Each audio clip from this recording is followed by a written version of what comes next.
But we're trying to answer all these questions from you guys. And if you are finding valuable information in this live, please like, please follow and share this sa inyong mga friends. Share this with your friends.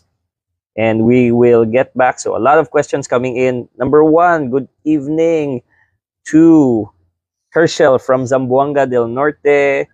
Sir Jake, good evening, Sad. Sir Jake is asking, Doc, ACL tear po ba kung magluhod niya, mag-fully bend siya na mulak? So actually, locking can be a sign of ACL, but it can also be a sign of other injuries, meniscus injuries. It could be also a sign of ligament injuries. And really, the best thing that you can do, Sir Jake, is see a orthopedic para mag face-to-face physical examination. I really want to be able to examine a patient's knee, check, because kanang locking can be different things, not just an ACL. Usually, locking can be many things. It can also be just the kneecap na naglock because tight ang muscles. So don't overthink. I really do the first step.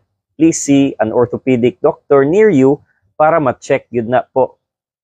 So again, thank you, Sir Jake Del Flor.